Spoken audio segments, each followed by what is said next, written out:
الحمد للہ رب العالمین والعاقبۃ للمتقین والصلاة والسلام علی اشرف الانبیاء والمرسلین وعلی آلہ وصحبہ اجمعین اما بعد اعوذ باللہ من الشیطان الرجیم بسم اللہ الرحمن الرحیم ما کان محمد ابا احد من رجالکم ولکن رسول اللہ وخاتم النبیین وکان اللہ بکل شیء علیما صدق اللہ العظیم وصدق رسولہ النبی الکریم ونحن علی ذلک لمن الشاہدین والشاکرین والحمد للہ رب العالمین ان اللہ وملائکتہ یصلون علی النبی یا ایہا الذین آمنوا صلوا علیہ وسلموا تسلیما الصلاة والسلام علیک یا سیدی یا نبی اللہ وعلی آلک واصحابک یا سیدی یا نور اللہ اللہم صلی علی سیدنا ومولانا محمد معدن الجود والکرم وآلہ وصحبہ وبارک وسلم۔ حمد و صلاۃ کے بعد قرآن مجید سورہ احزاب۔ اللہ تبارک و تعالی نے ارشاد فرمایا ما کان محمد ابا احد من رجالکم، فرمایا محمد صلی اللہ علیہ وسلم مردوں میں سے کسی کے باپ نہیں، ولیکن رسول اللہ، لیکن اللہ کے رسول ہے۔ روحانی طور پر حضور کا درجہ باپ سے بھی زیادہ ہے، لیکن اللہ تبارک و تعالیٰ نے اپنے حبیب پاک علیہ السلام کے کسی بھی صاحبزادے کو اتنا بڑا نہ فرمایا کہ وہ مرد کہلا سکے۔ بچپن میں ہی تینوں صاحبزادے وصال فرما گئے۔ مردوں میں سے حضور کسی کے بھی باپ نہیں ہیں۔ حضرت زید بن حارثہ رضی اللہ تعالیٰ عنہ کو نبی پاک صلی اللہ علیہ وسلم نے پالا۔ وہ حضور کے اس طرح کے غلام تھے کہ لوگ انہیں حضور کا بیٹا ہی سمجھنے لگے۔ بہت سارے لوگ کہنے لگے زید بن محمد صلی اللہ تعالی علیہ وسلم۔ اللہ کریم نے منع فرمایا، فرمایا میرے رسول مردوں میں سے کسی کے بھی باپ نہیں ہیں۔ حضور اور اس کی وجہ نبی پاک صلی اللہ تعالی علیہ وآلہ وسلم مردوں میں سے کسی کے باپ نہیں، اللہ کے رسول ہے، وخاتم النبیین، اور سب نبیوں میں سے آخری نبی ہے۔ اللہ کے رسول ہیں اور سب نبیوں میں سے حضور کون سے نبی ہیں جی؟ آخری۔ حضور کے بعد کوئی اور نبی آ سکتا؟ اللہ نے قانون بنا دیا ہے، قانون بنا دیا ہے، آخری نبی ہے رسول پاک علیہ السلام۔ حضور کے صاحبزادے بچپن میں کیوں وصال کر گئے؟ اس آزمائش سے نبی پاک علیہ السلام اس لیے گزرے کہ اللہ نے حضور کی ختم نبوت کے قانون کی حفاظت فرمانی تھی۔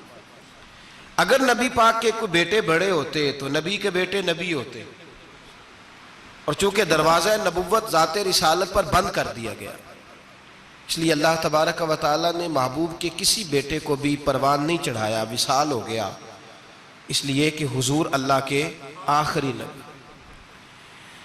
یہ امت مسلمہ کا متفقہ عقیدہ ہے، اس پر درجنوں آیتیں ہیں قرآن مجید کی، 150 کے قریب نبی پاک کی حدیثیں ہیں۔ کتنی جی؟ کوئی عالم فاضل زیادہ پڑھا لکھا ہوگا، مقررہ حدیث کو دیکھے گا یا اور ریسرچ کرے گا تو شاید زیادہ وہ نکال لائے، لیکن 150 کے لگ بھگ محبوب کی حدیثیں ہیں جن میں حضور نے فرمایا میں آخری نبی ہوں، میں آخری نبی ہوں، میں آخری نبی ہوں۔ 150 کے قریب جگہ حضور نے فرمایا اللہ نے میرا نور نبوت پہلے سب سے پیدا فرمایا ہے، پر میں آخری رسول بن کے آیا ہوں، میں آخری نبی ہوں۔ میرے نبی پاک علیہ السلام نے فرمایا، جس طرح کو یہ بخاری مسلم کے لفظ ہیں، فرمایا کوئی آدمی مکان بناتا ہے بڑا پیارا، بڑا حسین، بڑا خوبصورت، ہر قسم کے نقش و نگار کرتا ہے، پر ایک اینٹ کی جگہ خالی چھوڑ دیتا ہے، ایک اینٹ کی جگہ۔ اب جو آدمی بھی آتا نا، گھومتا دیکھتا مکان، اسے بڑا اچھا لگتا اس کا مکان، پر وہ دیکھتا کہ یار یہ ایک اینٹ کی جگہ خالی ہے۔ اگر کبھی یہ بھی مکمل ہو جائے تو مکان، بات کی سمجھ آ رہی ہے؟ یہ خود حضور نے مثال دی۔ میرے حبیب پاک علیہ الصلوۃ والسلام فرماتے ہیں اللہ تبارک و تعالی نے جب نبوت کی حسین عمارت کو بنایا تو سارے نبی آ گئے پر ایک اینٹ کی جگہ خالی تھی۔ فرمایا میں آیا ہوں تو دیوار مکمل ہو گئی، اب کسی اور کی گنجائش ضرورت ہی نہیں۔ مکمل اکمل کامل دین نبی پاک کا۔ یا رسول اللہ آپ کس کس کے رسول بن کے آئے؟ فرمایا یا ایھا الناس انی رسول اللہ الیکم جمیعا، اے تمام انسانوں میں تم سب کی طرف اللہ کا رسول بن کے آیا۔ قرآن مجید نے کہا میرے نبی پاک صلی اللہ علیہ وسلم صرف انسانوں کے رسول نہیں، وما ارسلناک الا رحمۃ للعالمین، جس کو اللہ نے بنایا ہے ان سب کے حضور رسول بن کے آئے، سب کے لیے رحمت بن کے آئے۔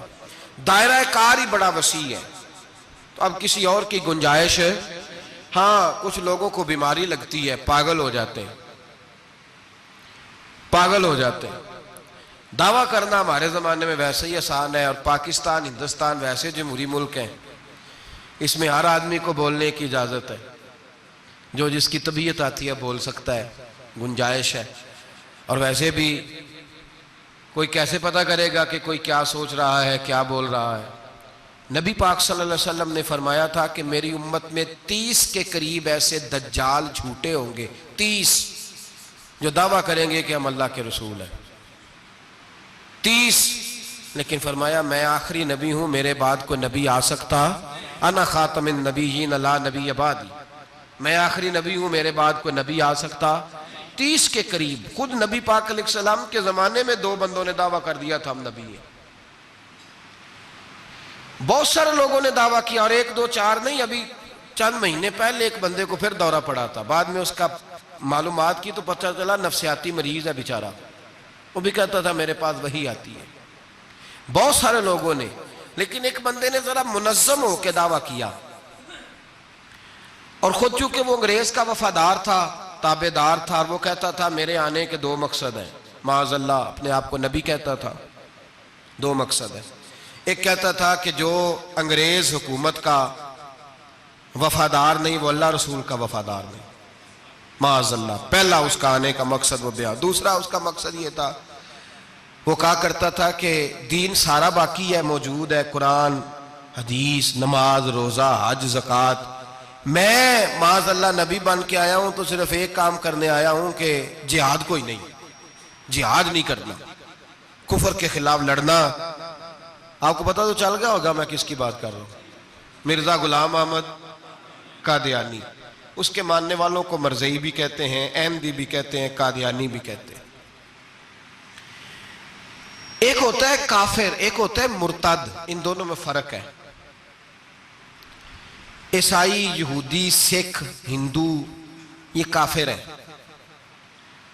ان کا اپنا عقیدہ ہے، ٹھیک ہے جو وہ کر رہے ہیں، اسلام کسی پر جبر کا حکم نہیں دیتا، موج کریں، لگے رہے، ہم انہیں دین کی دعوت دیں گے پر ان پر کوئی سختی نہیں کر سکتے۔ ایک مرتد ہوتا ہے جو لبادہ دین کا اڑتا ہے، اپنے آپ کو مسلمان کہتا ہے، قرآن والا کہتا ہے، اسلام والا کہتا ہے، لیکن دین میں رکھنا ڈالتا ہے، نیا عقیدہ گھڑتا ہے، وہ مرتد ہے، اس پر سختی کرنے کا حکم ہے۔ مرزائیوں کی مصیبت یہ ہے کہ وہ کہتے ہیں جی ہم قرآن کو بھی مانتے ہیں، ہم اسلام کو بھی مانتے ہیں، ہم نبی پاک صلی اللہ علیہ وسلم کو بھی مانتے ہیں، بس آخری نبی نہیں مانتے، ایک نیا نبی مانتے ہیں، اور پھر رنگ بڑا عجیب دیا، کہتے ہیں ذلی نبی ہے، بروزی۔ نوکھا فلسفہ سنیں آپ حیران ہو جائیں گے۔ ذلی نبی کہتے ہیں میں مستقل نبی نہیں، میں نبی پاک کا سایہ بن کے آیا ہوں، یہ اس نے دعویٰ کیا ہے، کہتے ہیں میں مستقل نبی نہیں، میں حضور کا۔ اور بیوقوف، جس خدا نے اپنے رسول کا سایہ بنایا ہی نہیں کہ کسی کے قدم نہ آ جائیں، تیرے جیسے شخص کو سایہ بنانا تھا جس کی ایک آنکھ بھی کوئی نہیں، کانا ہے بیچارہ، مرزا کانا تھا، ایک آنکھ اس کی سلامت۔ اللہ کے نبیوں میں کوئی نقص ہوتا؟ ہمارے ہاں ایک دفعہ گفتگو ہو رہی تھی تو ایک مولانا کہنے لگے مرزا جھوٹا نبی ہے، استادوں نے روک دیا، کہنے لگے یہ لفظ بھی نہیں کہنا، جو نبی ہوتا ہے وہ جھوٹا نہیں ہوتا، اور جو جھوٹا ہوتا ہے وہ نبی یہ لفظ بھی نہیں کہنے، اس کو جھوٹا نبی نہیں کہنا۔ کہا حضور پھر کیا کہیں؟ کہنے لگے چلو کانا شانا کہہ لیا کرو، اتنی گنجائش ہے، یہ تو لو 2-4 جملے ہیں، جیسا بیچارہ ہے تھا ویسا چلو کہہ لو، کانا شانا کہہ لیا کرو، اس کی اجازت ہے، لیکن یہ لفظ کہنے کی اجازت منظم سازش کی اس شخص نے، منظم، اور یہ رکی نہیں۔ ہماری یونیورسٹیوں کے اندر بہت سارے لیکچرار بھرتی کیے جاتے ہیں جو قادیانی ہیں، مرزائی ہیں، اور آپ حیران ہوں گے یہ بات سن کے کہ یورپ کا ویزا سب سے آسانی سے اس بندے کو ملتا ہے جو کہتا ہے جی میں مرزائی ہو گیا ہوں، مجھے پاکستان میں خطرہ ہے، فٹافٹ بلا لیتے ہیں۔ تمہاری ان کے ساتھ کیا رشتہ داری ہے جو تمہیں فٹافٹ بلاتے ہیں؟ بتاؤ کیا تعلق ہے جو تمہیں سپورٹ کرتے ہیں؟ مرزا غلام احمد قادیانی نے دعویٰ کیا، پہلے وہ کہنے لگا جی میں محدث ہوں، میں حدیثوں کی تشریح کرتا ہوں، پھر کہنے لگا میں مجدد ہوں، دین کی تجدید کروں گا، پھر آہستہ آہستہ کہنے لگا جی میں امام مہدی بن کے آیا ہوں۔ لوگ کٹھے ہونے لگے نا، ہمارے لوگ تو دعا کرانے پہ قائل ہو جاتے ہیں، ویسے بھی جو نئی مداری لگائے اس کے بندے جلدی قائل ہو جاتے ہیں۔ علامہ اقبال نے پنجابی کا، میں خود پنجابی ہوں لیکن اقبال نے پنجابی کا مزاج بیان کیا ہے، پنجابی کا مزاج، اقبال کہتے ہیں پنجابی کا مزاج ہے کہ تحقیق کا پھندہ کوئی سیاد لگا دے، یہ شاخ نشیمن سے اترتا ہے بہت جلد۔ کہتے ہیں کوئی مداری دکھائے صحیح، اس کا کام ہے فٹافٹ پہنچ جانا۔ یہ مداریوں کا زمانہ ہے، جو اچھی مداری لگا لے، شور شار اچھا کرے، اس کے گرد لوگ، جو کہے میں نے پھونک ماری تو بندہ چل پڑا، پھونک ماری تو گر گیا، پھر میں نے ایسے کیا تو ایسے ہو گیا، کوئی مداری دکھائے صحیح۔ مداری کا دور ہے، اس نے بھی مداری لگا لی، میں دعا کرتا ہوں تو فلانا صحیح ہو گیا، میں یہ کرتا ہوں تو کبھی محدث ہو گیا، کبھی وہ مجدد ہو گیا، پھر کہنے لگا میں امام مہدی ہوں۔ پھر اس نے تھوڑی ترقی کر لی تو کہنے لگا میں مسیح موعود ہوں، وہ جو حضرت عیسیٰ علیہ السلام نے دوبارہ پیدا ہونا تھا تو لہذا میں آ گیا ہوں، معاذ اللہ۔ پھر آہستہ آہستہ جب اس نے سمجھا نا کہ اب بندے تھوڑے پکے ہو گئے ہیں جو میرے ساتھ ہیں، پھر کہنے لگا نہیں میں ذلی نبی ہوں، بروزی، میں سایہ بن کے آیا ہوں۔ مرزا غلام احمد قادیانی، پشت پناہی اس کو انگریز کی حاصل تھی۔ کسی شخصی جب حکومتیں سپورٹ کرتی ہیں پھر اس کا آگے بڑھنا بڑا آسان ہو جاتا ہے، اس کی انگریز نے مکمل پشت پناہی کی۔ اپنے بچوں کو سمجھائیں جو بات عرض کر رہا ہوں، ہمارے اپنے شہروں میں جو معروف سکول ہیں ان کے اندر ایسے ٹیچر بھرتی ہونے لگے ہیں جو قادیانی اور مرزائی ہیں، جو گندے نظریات کے حامل لوگ، جو طرح طرح کی، آپ کو نہیں پتا، ہمیں تو شوق ہی بڑا ہے نا بچہ ایف ایس سی کرے صحیح، جائے جدھر مرضی، بی ایس سی کرے بس وہ، اور بڑی جلدی لوگ مائل اور قائل ہوتے ہیں۔ ایک صاحب مجھے کہنے لگے جی اب تو سائنس بھی ماننے لگی ہے اسلام کی ساری باتوں کو، تو میں کیا مانے چاہے نہ مانے، سائنس کے ماننے سے کوئی فرق پڑتا؟ نہیں مانتی سائنس تو نہ مانے، کیا اس میں حرج ہے؟ ایک حکیم صاحب بڑے پرانے بڑے سیانے کہنے لگا جی میں 2-3 امراض کا علاج کرتا ہوں، اس میں ایک کھانسی بھی ہے، چند قطرے شراب کے ڈال کے میں دوائی بناتا ہوں، بندہ ٹھیک ہو جاتا ہے۔ میں نے کہا آپ کا دماغ ٹھیک نہیں، میرے نبی پاک صلی اللہ علیہ وسلم نے جس چیز کو گند کہا ہے اس میں کبھی شفا ہو سکتی، سارا زمانہ بھی کہے کہ ٹھیک ہو جائے گا تو اس میں شفا ہو سکتی، جو پیشاب سے زیادہ پلید ہے اس میں بھی کبھی شفا ہو سکتی ہے۔ تو سائنس مانے، حکمت جو مرضی کہے، ڈاکٹر روز کہتے ہیں کزن میرج سے مسائل بنتے ہیں، قریبی رشتہ داروں میں شادی کرنے سے۔ رسول پاک علیہ السلام نے سگے چچا کے بیٹے کے ساتھ حضرت فاطمہ کا نکاح کیا۔ اگر مسائل بن سکتے ہوتے تو رسول پاک کبھی یہ کام کر سکتے؟ سوال ہی پیدا نہیں ہوتا تھا۔ روز ڈاکٹر کہتا ہے آپ پتہ کرنے جائیں بیماری کہاں سے لگ گئی، آپ کے خاندان میں تو کسی کو نہیں تھی، فلانے کو تو نہیں تھی، سسرال میں میکے میں۔ بھئی اللہ کے رسول نے فرمایا بیماری متعدی نہیں ہوتی، ایک کو دوسرے سے لگ سکتی، تو ساری دنیا کے ڈاکٹر کہیں بے شک ہماری طبیعت مان سکتی؟ ہم کوئی کچے نظریات کے لوگ ہی نہیں، یہاں تو بندے فٹافٹ ایسے ہو جی وہ سنا تھا اس نے کہا تھا، کیا مطلب ہے؟ ساڈے نبی دی زبان ساڈے واسطے قرآن، ساڈے نبی دی زبان ساڈے واسطے قرآن، ختم ہو گئی بات۔ جو مرضی کو کہتا، پھر عقیدہ مضبوط، زبردست، ایک منٹ کے لیے بھی ہلنے کی ضرورت نہیں۔ مرزا صاحب نے دعوے کر دیے، لوگ کٹھے ہونے لگے، انگریز کی پشت پناہی تھی، اور اس نے سب سے پہلا اٹیک ان لوگوں پہ کیا جو سردار کہلاتے تھے، چودھری کہلاتے تھے، زمیندار تھے۔ غور کریں جو بات سمجھا رہا ہوں۔ اس کا سب سے پہلا الناس علی دین ملوکہم، لوگ اپنے سرداروں کے مذہب پہ ہوتے ہیں۔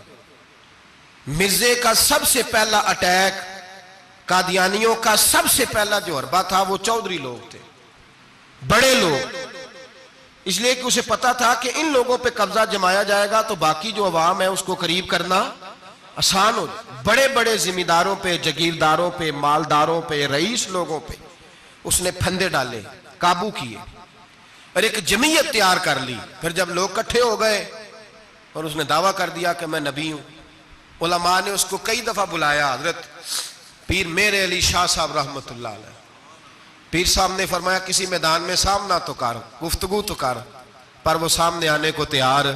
امیر ملت پیر جماعت علی شاہ صاحب محدث علی پوری رحمت اللہ علیہ فرمایا سامنے تو آ، نہ کہیں سامنے تو آ تو صحیح۔ حضرت حجت الاسلام مولانا حامد رضا خان صاحب رحمت اللہ تعالی علیہ حضرت کے صاحبزادے فرمانے لگے تو ایسا بے ایمان ہے، سامنے کیوں نہیں آتا؟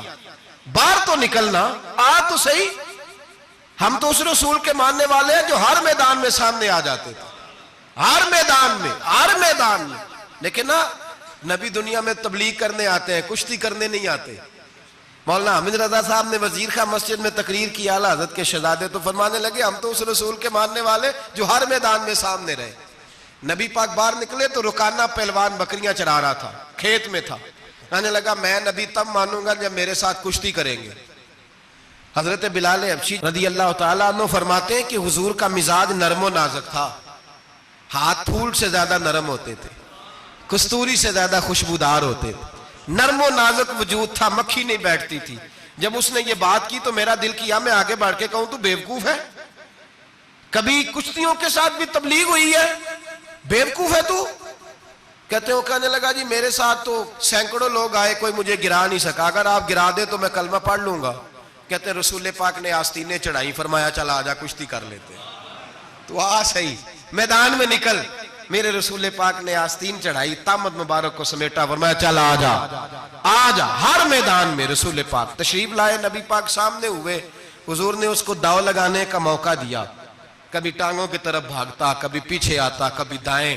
جب بھاگ کے حضرت بلال کہتے ہیں وہ بھاگ رہا تھا، حضور مسکرا رہے تھے، سبحان اللہ۔ نبی پاک کیا بات ہے، سرکار ہنس رہے تھے کہ چل چل یار ٹھیک ہے، بھاگ دوڑ لے۔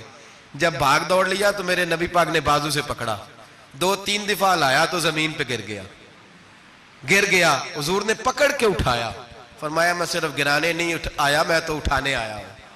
کھڑا کیا تو کہنے لگا نہیں آپ نے تو مجھے موقع ہی نہیں دیا۔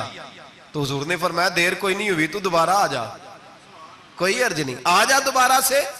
دوبارہ آیا تو میرے حبیب نے 2 دفعہ ہلایا تو پھر جا گرا، کہنے لگا نہیں ابھی بھی میں سنبھل نہیں سکا تھا۔ فرمایا کوئی عرض نہیں، یہ کوئی ایسا معاملہ ہے، تو دوبارہ آ جا۔ اب کہ جب آیا نا تو حضرت بلال کہتے ہیں وہ دستے مبارک جن کو میں تھامتا تھا تو لگتا تھا پھول تھام لیے ہیں، ان ہاتھوں سے حضور نے اٹھا کے فضا میں بلند کیا، اور حضور نے دھڑام سے زمین پہ گرایا تو کلمہ پڑھتا ہوا کھڑا ہوا، کہنے لگا اے محبوبہ جو تیرے ہاتھ میں طاقت ہے وہ تیری نہیں، وہ خدائی طاقت ہے، وہ خدائی طاقت ہے، خدائی۔ میرے رسول پاک علیہ السلام ہر میدان میں، علماء نے کہا تو نکل تو صحیح، پر کبھی باہر نکلا، فوت کا ہوا تھا، پتا نا آپ کو فوت کا ہوا تھا جی؟ چلو مینوں تے دسن دی لوڑ ہی نہیں، تہاں تے سارا پتا ہوتا، باتھ روم میں مرا وہ، باتھ روم میں، اور آج تک لوگ باز نہیں آئے، ان کی عبادت گاہیں ہیں، بڑے چکر ہیں۔ اب ایک نیا بہانہ میں سنتا ہوں، نیا بہانہ، کہتے ہیں جی پاکستان کی اسمبلی نے انہیں کافر کہا ہے۔ اسمبلی وزیر اعظم صاحب شیخ الحدیث ہے آپ کے، اسمبلی میں جو لوگ بیٹھتے ہیں شیخ، ان کا کیا کفر اسلام سے، کیا وہ کسی کو کہیں گے بیچارے؟ سورۃ اخلاص تو ہمارے وزیر داخلہ اور وزیر خارجہ نہیں سنا سکتے، یہ حال ہے۔ بہت بڑے بڑے بیرسٹر کہلانے والوں کو سورۃ اخلاص نہیں آتی، انہوں نے کسی کو کافر مسلمان کیا کہنا ہے؟ اسمبلی کا مسئلہ نہیں ہے، امت مسلمہ کے علماء محدثین محققین کا متفقہ فیصلہ ہے کہ مرزائی کل بھی کافر تھے، آج بھی، قیامت تک کافر اور بدترین کافر ہے، ہلکے پھلکے کافر بھی نہیں، سپرلیٹر ڈگری ہے، زبردست قسم کے کافر ہے، چھوٹے موٹے بھی نہیں، آخری درجے کے بدترین مشرک ہیں یہ۔ ہم لوگوں کی اپنی موج ہے جمہوری، اور نہیں جی نہیں نرمی کرنی چاہیے، نہیں جی نہیں نرمی کرنی۔ ایک پارٹی والا دوسرے پہ سختی کر رہا ہے، مذہب کے معاملے میں سارے اس نے اخلاق کے قائل ہیں، سب اخلاق کے قائل ہیں، نرمی کرو ٹھیک ہے، سب کو کہو چلو ٹھیک ہے گلی برابر کی ہے، ووٹ برابر کے لے لو، وہاں کہتے ہیں نہ دیے تو لڑائی بھی ہوگی، ناراضگی بھی ہوگی، جھگڑا بھی ہوگا، یہ بھی ہوگا۔ دنیا داری کے معاملے میں سختی اور دین کے معاملے میں ایسا نہ کرو۔ وہ بدترین مشرکین ہیں، انہوں نے ایسے ایسے ظلم کیے۔ وہ تو کہتے ہیں جو ہمارے پیچھے مرزا تو یہ کہتا تھا جو مجھے نہیں نہ مانتے وہ سارے شیطان کے پیروکار ہیں، تو سب کو شیطان کہہ رہا ہے، تو نرمی کر رہا ہے۔ اور پھر اس کی کرامتیں بڑی عجیب تھیں، فرشتہ آتا تھا وہی لے کے، اس کا نام تھا ٹیچی ٹیچی، اپنی کتاب میں لکھا ہے، نام کیا ہے؟ نبی پاک صلی اللہ علیہ وسلم نے فرمایا کہ جناب عائشہ کے ساتھ میرا نکاح اللہ نے آسمانوں پہ کیا ہے۔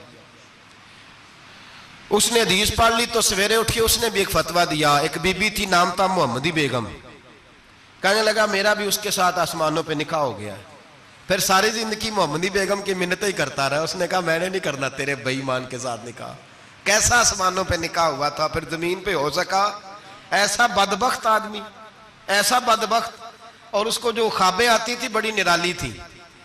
15 روپے کا ملازم تھا، وہ ماہانہ 15 روپے ملتے تھے، سیالکوٹ میں ملازمت کرتا تھا۔ جب یہ اس نے ڈھونگ اور ڈرامہ رچایا تو موجیں لگ گئی۔ میں نے کہا کہ مداری کوئی بھی کرے تو لوگ کٹھے ہو جاتے، سیدھی سیدھی بات، صاف ستھری بات تو اتنی جلدی ہضم ہی نہیں نہ ہوتی لوگوں کو۔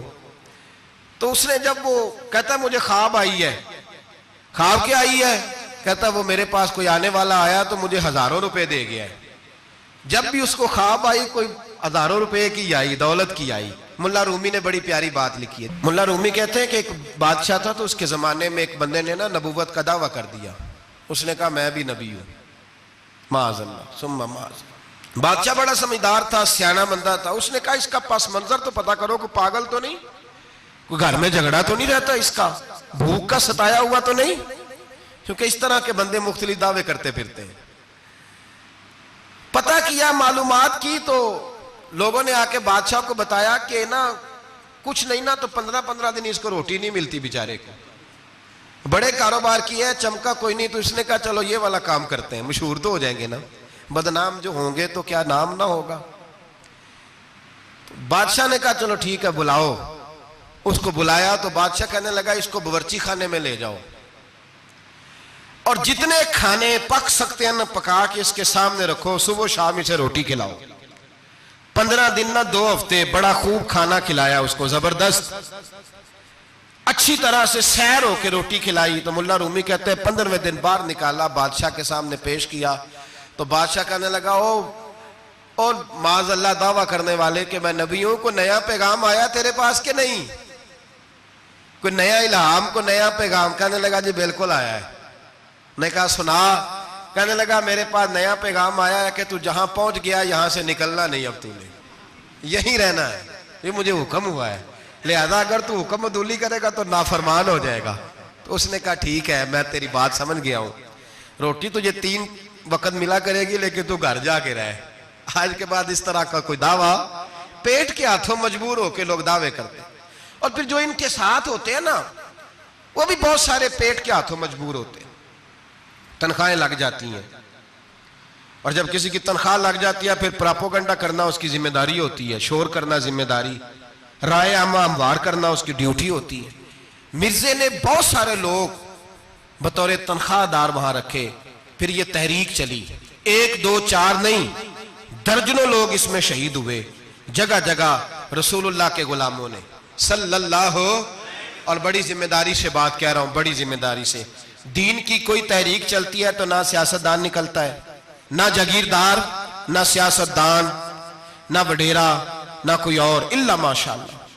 دین کی تحریک چلتی ہے تو نہ یہ لاکھ روپیہ لینے والے نعت خواں باہر نکلتے ہیں، نہ جو بڑی گدیوں پہ جدی پشتی پیر بیٹھے ہیں وہ باہر آتے ہیں، وہ علماء اور مشائخ جن کا دین سے رشتہ ہے۔ اگر پیر جماعت علی شاہ صاحب نکلے تو خالی پیر نہیں تھے، عالم دین بھی تھے۔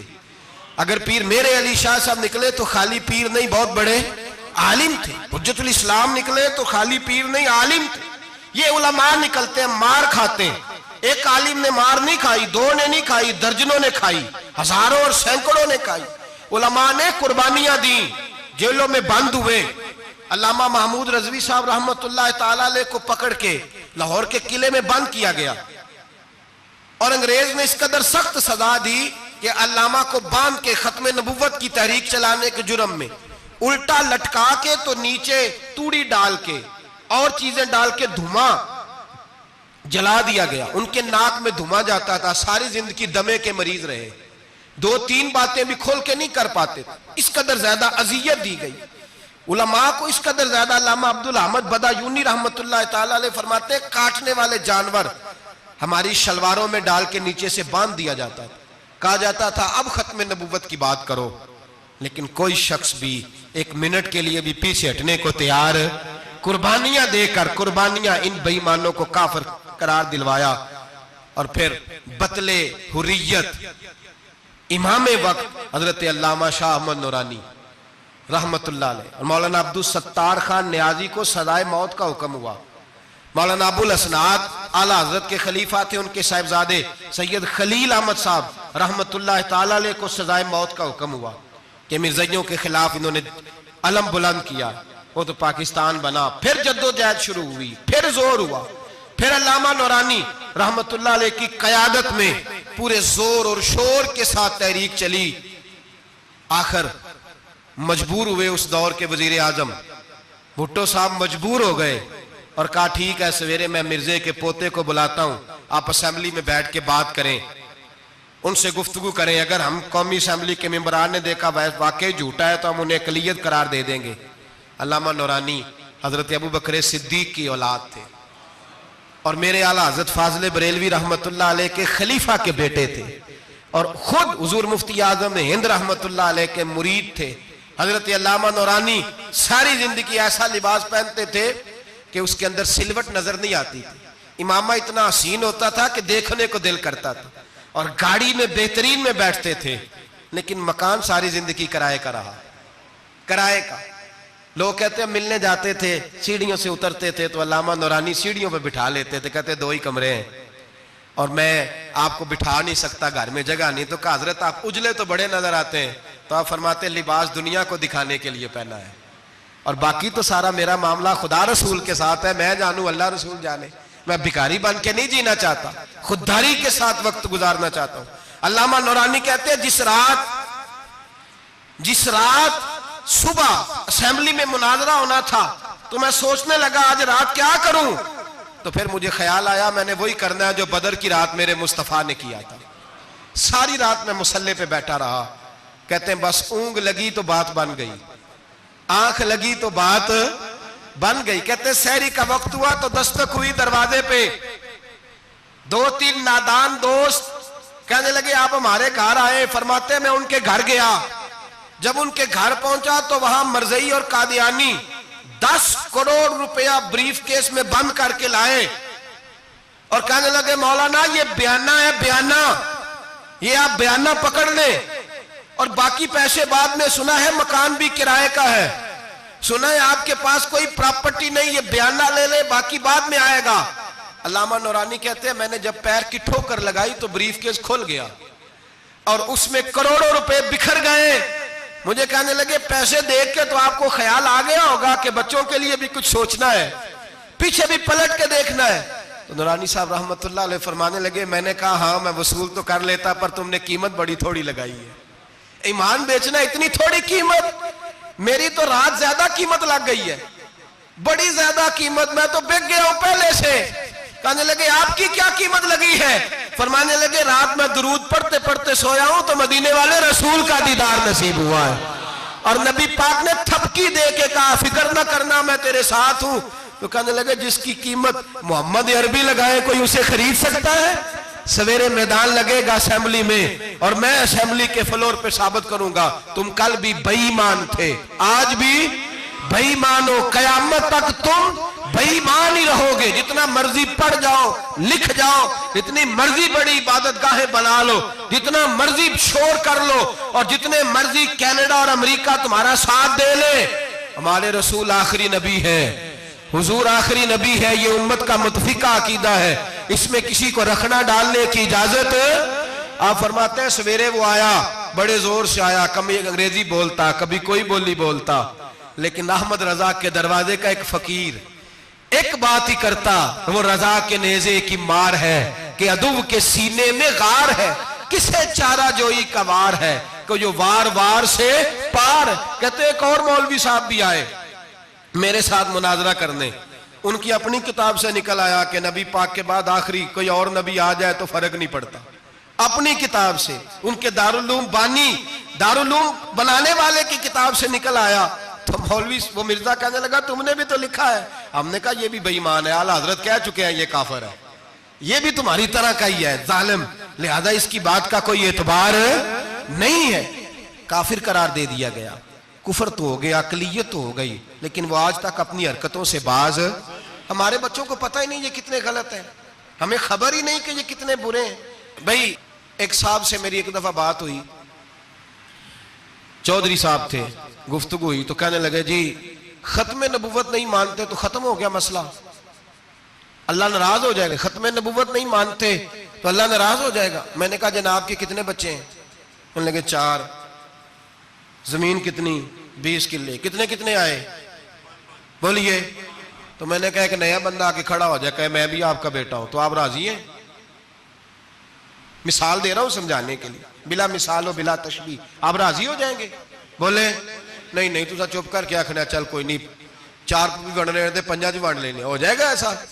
عجیب بندے ہو، جو کام جو تمہارا بیٹا نہیں، جب تم اسے بیٹا ماننے کو تیار نہیں تو جو اللہ کا نبی نہیں، وہ میدان میں کھڑا ہو کہ میں بھی ہوں میں بھی ہوں میں بھی ہوں، تو یہ کس طرح قابل قبول بات ہے؟ اور ایک بھائی سگے بھائی کو جائیداد دینے کو تیار نہیں تو ایک اور آ کے شامل ہو جائے کہ مجھے بھی شامل کر لو، چلو کوئی نہیں فرق پڑتا، اتنی زمین ہے ابے کی، اتنی زمین ہے ابا جی کی، مجھے بھی شامل کر لو، تو لوگ تو قتل کر دیں گے کہ جب تو ہے نہیں تو ہمارا بھائی بنتا کیوں ہے؟ او خدا کے بندے، عجیب فلسفہ حیات ہے، عجیب زندگی ہے، فٹافٹ لوگ مان لیتے ہیں۔ سب لوگوں نے اپنی اپنی باتیں کی، سب نے اپنے اپنے دلائل دیے ختم نبوت پہ، ضرورت ہی نہیں تھی، جب حضور کہہ گئے، جو بن سکتے تھے ان کو نبی پاک کہہ گئے، جو بن سکتے تھے جن میں صلاحیتیں تھی، حضور نے فرمایا علی تو میرے لیے اسی طرح ہے جس طرح موسیٰ کے لیے ہارون تھے، لیکن موسیٰ کے بھائی ہارون بھی نبی تھے، پر میرے بعد کو نبی ہو سکتا تو ہو اسی طرح جس طرح موسیٰ کے لیے ہارون، جن کے اندر خوبیاں پائی جاتی تھی۔ فرمایا ابو بکر میری ساری امت سے افضل ہے پر نبی نہیں ہے۔ میرے رسول پاک نے فرمایا عمر فاروق میں وہ ساری خوبیاں پائی جاتی ہیں جو ایک نبی میں، لو کان نبی بعد لکان عمر ابن خطاب، اگر کوئی میرے بعد نبی ہوتا تو خطاب کا بیٹا عمر ہوتا۔ جو ہو سکتے تھے جب وہ نہیں ہوئے تو کانا شانہ اٹھ کے آ گیا ہے، ادھر قادیان کا رہنے والا، اور تو کہتا ہے نہیں مجھے مان لو، چلو پورا نہ مانو، ذلی مان لو، بروزی مان لو، کوئی حیا ہونی چاہیے۔ اور بڑے بڑے سیانے بندے، ان کو آج تک پتہ ہی نہیں کہ یہ ذلیل کتنے، ان کے اندر خباثت کتنی پائی جاتی ہے۔ میرے رسول پاک امت کے لوگوں نے اپنے اپنے دلائل دیے، نبی پاک کی امت نے اپنے اپنے۔ حضرت میاں محمد بخش صاحب رحمت اللہ علیہ ختم نبوت پہ بات کرنے لگے تو انہوں نے انوکھی بات ہی کر دی، انوکھی بات۔ ایک شخص ان سے کہنے لگا چل کے دیکھو تو صحیح، ملے تو صحیح۔ آپ فرمانے لگے دفع کرو، جنہ اندر عشق ہے رچیا اونا نہیں پج جانا، پاویں سونے ملن ہزارہ آسانی یار بٹونا۔ ہم نے دائیں بائیں دیکھنا ضرورت ہی نہیں، ہمارے رسول نے کوئی کمی چھوڑی نہیں، باقی آ رہے ہیں یہاں خیرات لینے۔ حضرت موسیٰ کہہ رہے ہیں اللہ اپنے آخری نبی کی امت میں شامل کر لے، تو ہمیں کیا ضرورت ہے پتہ بھی کرنے کی؟ اور سن لیں، یہ یاد رکھیں بات، امام اعظم ابو حنیفہ رحمۃ اللہ علیہ فرماتے ہیں اگر کسی بندے نے دعویٰ کیا کہ میں نبی ہوں، دعویٰ کیا کہ میں نبی ہوں، اور سامنے والے نے اسے یہی کہہ دیا نا کہ اگر تو نبی ہے تو معجزہ دکھا، تو یہ کہنے والا بھی کافر ہو گیا، اس لیے کہ اس نے تو دلیل مانگ لیا، یہ تو تھوڑا سا متفق ہوا ہے۔ تماشا دیکھنے کے لیے بھی اگر کہا نا کہ اگر تو نبی ہے تو دلیل لا، کوئی معجزہ، تو یہ لفظ کہنے والا بھی بولیے دائرہ اسلام سے کیوں مانگی تو نے دلیل؟ کیا ضرورت پڑی تھی؟ کیوں تو نے ایسا کہا؟ اتنا متفق کا عقیدہ ہے کہ تو مانگ تو یہ بھی نہیں کہہ سکتا کہ چل کچھ کر کے دکھا، یہ بھی تیرے لیے جائز ہے۔ صوفیاء کہتے ہیں تو نے سوچ کیسے لیا؟ طریقت کے اندر تو غیر کی مداخلت قابل قبول، اللہ نے توحید کا ہر جگہ خیال رکھا، رسالت کی وحدانیت کا ہر جگہ خیال رکھا۔ اللہ ایک، قرآن ایک، اسلام، نبی ایک، باپ، استاد، کوئی کسی قسم کی مداخلت کی ضرورت؟ کیسے لوگ مداخلت کر لیتے ہیں؟ فٹافٹ حضرت پیر سید مہر علی شاہ صاحب گولڑوی رحمت اللہ، حضرت خواجہ شمس العارفین سیالوی رحمت اللہ علیہ کے پاس پڑھا کرتے تھے، تدریس ہوتی تھی، خواجہ صاحبوں کو بٹھا کے درس تصوف، درس قرآن، درس حدیث دیتے تھے۔ یوں بیٹھے ہیں، گفتگو ہو رہی ہے، پڑھایا جا رہا ہے، ایک بڑے نورانی چہرے والے خوبصورت بزرگ اندر آئے، بڑی تازگی، بڑا پیار، بڑی مٹھاس ان کے آنے میں۔ جب وہ آئے تو حضرت شمس العارفین اٹھ کے ملے، ماتھا چوما، پیار ہوا، 2-3 منٹ گفتگو ہوئی تو گفتگو میں بڑی نورانیت، بڑی خوبصورتی، بڑی رانائی، بڑی ٹھنڈک ملی دونوں بزرگوں کی ملاقات سے۔ چند لمحوں کے بعد، تھوڑی دیر گفتگو کے بعد وہ بزرگ اٹھے باہر نکل گئے۔ حضرت شمس العارفین مریدوں پہ نظر ڈالی، فرمانے لگے تمہیں پتہ ہے یہ کون تھا؟ شاگردوں جانتے ہو کون تھا؟ کہا حضور نہیں۔ فرمایا خضر علیہ السلام تھے، مجھ سے ملنے آتے ہیں اکثر، اور ابھی گلی میں ہوں گے، کسی نے ملنا ہے تو مل لو۔ دوڑ کے گئے سارے لوگ ملاقات کرنے، بھاگے گئے۔ پیر مہر علی شاہ صاحب بیٹھے ہیں، آپ نے فرمایا مہر علی تم نے نہیں ملنا؟ کہنے لگے حضور نہیں۔ فرمایا کیوں؟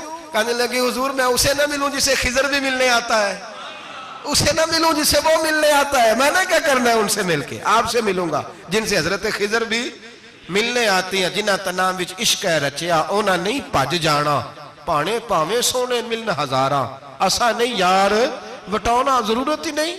ایسے حسین محبوب کے بعد کسی اور جگہ نظر جمانے کی طبیعت ضرورت نہیں، توجہ نہیں، خیال نہیں۔ جس نے یہ پوچھ بھی لیا کہ تو بتا، کوئی معجزہ دکھا، وہ بھی دائرہ اسلام سے نبی پاک صلی اللہ علیہ وسلم کے زمانے میں حضور نے خود فرمایا تھا 30 کے قریب لوگ ہوں گے جو دعویٰ کریں گے ہم نبی ہیں۔ فرمایا دجال ہوں گے، کذاب ہوں گے جو دعویٰ کریں گے۔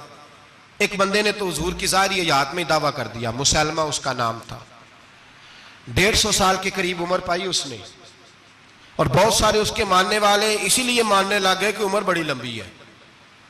معاذ اللہ تعالیٰ، لوگوں کا اپنا اپنا مزاج ہے نا، ماننے کا اپنا اپنا مزاج ہے۔ ایک اس سے کانا آدمی دعا کرانے آیا، ایک آنکھ سے کانا تھا، اس نے دعا کرائی تو دونوں آنکھوں سے اندھا ہو گیا، دونوں آنکھوں سے۔ اللہ نے اسے سزا دی تو ایک ماننے والا کہنے لگا فٹافٹ مان جاؤ، ورنہ جو اس کی نہ مانے پورا اندھا ہو جاتا ہے۔ ماننے والوں کا اپنا انداز ہے نا۔ ایک لنگڑا آیا، ایک ٹانگ سے لنگڑا کے چلتا تھا، مسلمہ سے دعا کرانے آیا تو دوسری بھی ضائع ہو گئی، یہ اس کا حال تھا۔ پر ماننے والوں کا کیا کیا جائے؟ ماننے والے جس کو مرضی ماننے لگتے ہیں، نفسیاتی طور پر لوگ کمزور ہو جاتے ہیں۔ مسلمہ نے نبی پاک صلی اللہ علیہ وسلم کو خط لکھا، کہنے لگا حضور کے زمانہ مبارکہ میں، اور کچھ حدیثیں ایسی بھی ملتی ہیں جس سے یہ ثابت ہوتا ہے کہ اس کی حضور سے ملاقات بھی ہوئی، سامنے کچھ بول نہ سکا، جا کے خط لکھا، کہنے لگا کہ آپ میرے ساتھ معاہدہ کر لیں، جب تک آپ حیات ظاہری میں آپ نبی، اور جب آپ کا وصال ہو جائے تو میں نبی، یا یہ معاہدہ کر لیں کہ آدھے عرب کے آپ نبی اور آدھے کا میں نبی۔ معاذ اللہ، اس نے یہ خط لکھا۔ نبی پاک نے جواب لکھا، فرمایا میں تو اللہ کا رسول ہوں، تو کذاب ہے، تو کذاب ہے، جھوٹا ہے۔ لوگ ایک اور بھی، میں ایک دن آرٹیکل پڑھ رہا تھا، کہنے لگے جی مرزے کے اب بڑے ماننے والے ہیں، اس کو کذاب نہیں کہنا چاہیے، ان کو دکھ ہوتا ہے، جو جھوٹ بولے اسے جھوٹا نہیں کہنا چاہیے۔ تو تھی بول دے کیوں نہیں؟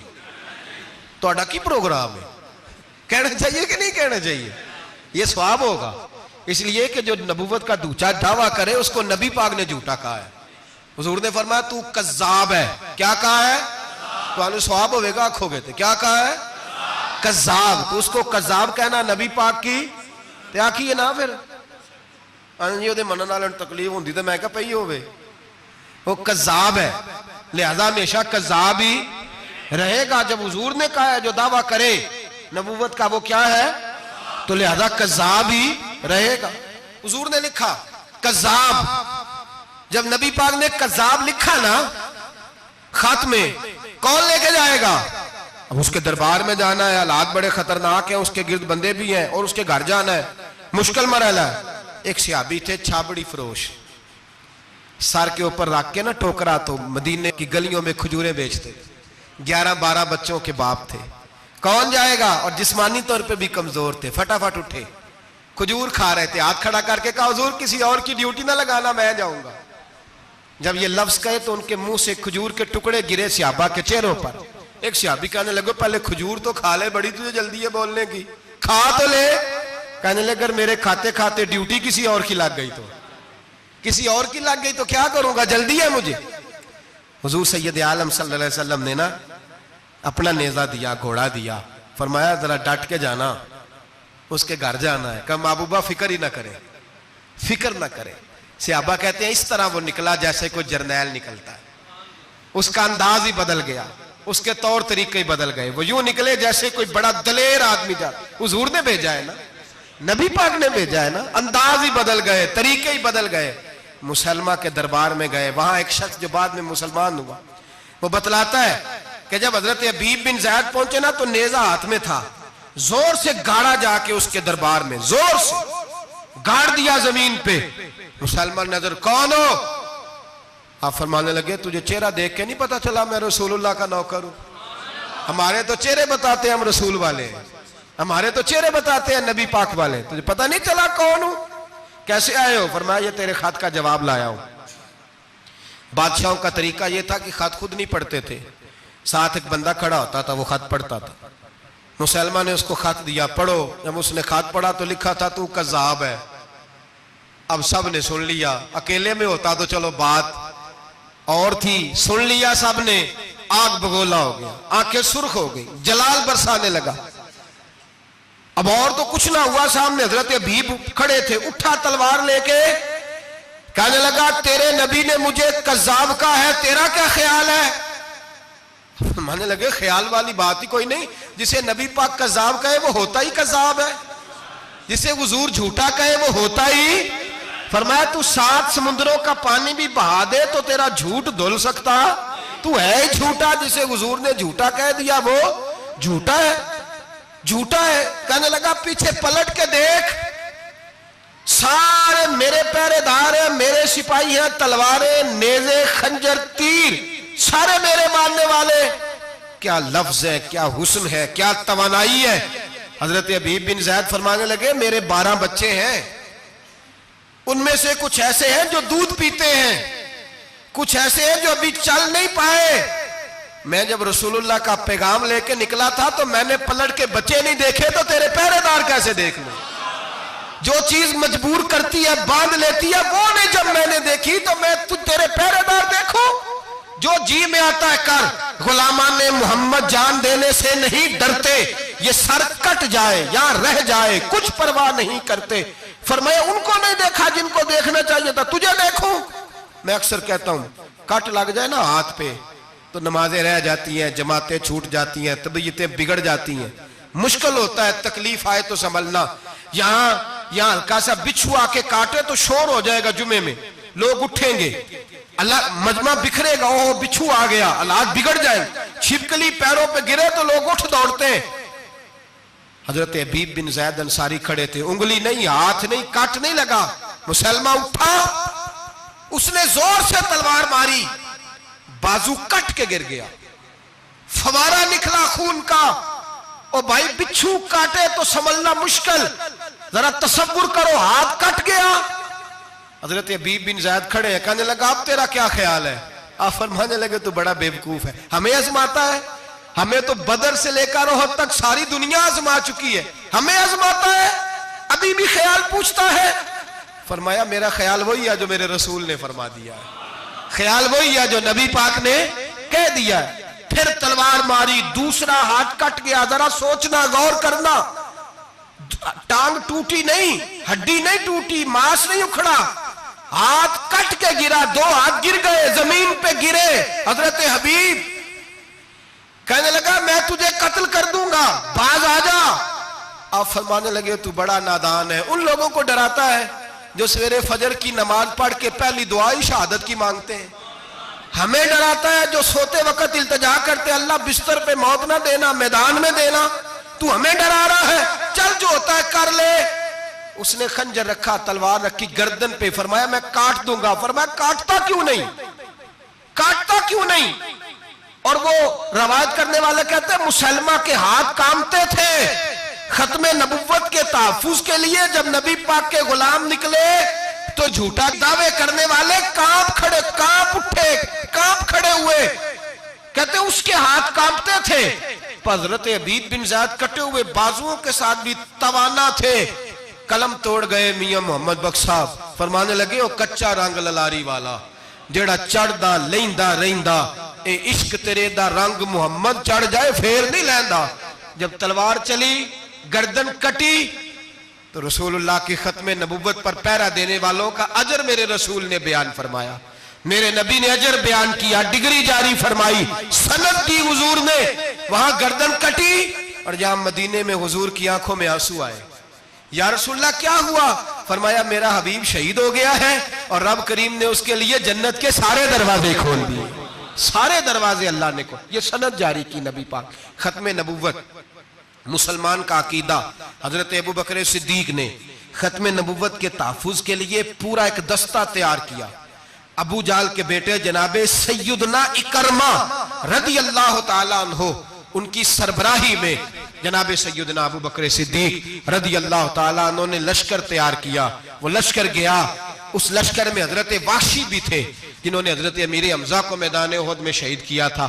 فرماتے ہیں میں دعا کرتا تھا اے اللہ بہترین مسلمان میرے ہاتھوں شہید ہوا ہے، اب میرے ہاتھوں کوئی بدترین کافر قتل کرا تاکہ میرا کفارہ ہو جائے۔ فرماتے ہیں جب میں گیا، جب میں نکلا میدان میں پہنچا تو مسلمہ میرے سامنے آ گیا، جھوٹی نبوت کا دعویٰ کرنے والا۔ کہتے ہیں جب سامنے آیا تو میں نے اس کو مارا، تیر وہ گرا، اور جب گرا تو میں نے رکھا پھر اس کی گردن پہ پیر۔ میں نے کہا میرے رسول تو میدان بدر میں دعا کریں تو 5000 فرشتے آتے ہیں، تو ذرا پلٹ کے دیکھ بے ایمان تیرا حال کیا ہے؟ فرماتے ہیں میرے قدموں کے نیچے، میں نے کہا تو میرے نبی سے مقابلہ کرنے چلا تھا؟ میں رسول اللہ کا ادنا غلام ہوں، نہ بدری ہوں، نہ اشرا مبشرہ میں سے ہوں، نہ میں خلفائے راشدین میں سے ہوں، پر ہوں رسول کا غلام، الصحابی کن نجوم میں شامل ہوں۔ فرماتے ہیں میں نے گردن کاٹی اور اللہ نے مجھے موقع دیا۔ حضرت امیر حمزہ اگر میرے ہاتھوں شہید ہوئے تھے تو نبی پاک کا بدترین دشمن بھی میرے ہاتھوں قتل ہوا۔ ختم نبوت کا تحفظ ہر دور میں ہر جگہ صحابہ کرتے رہے۔ ہم بچوں کو کچھ نہیں سکھا پا رہے، ہمارے بچے لا بلد ہیں دینی تعلیمات سے، ہم یہ شعور دے کے بھیجتے ہی نہیں کہ بیٹا جو اس طرح کی ذرا بھی بات کرے اس کا ذکر کرنا بتانا، قادیانی، مرزائی، کسی جگہ یہ اپنے آپ کو احمدی کہتے ہیں، کسی جگہ کوئی اور روپ دھارتے ہیں۔ ایک ان کا گروپ اب لاہوری کہلاتا ہے، وہ کہتا ہے جی ہم اسے سارا کچھ مانتے ہیں پر نبی نہیں مانتے۔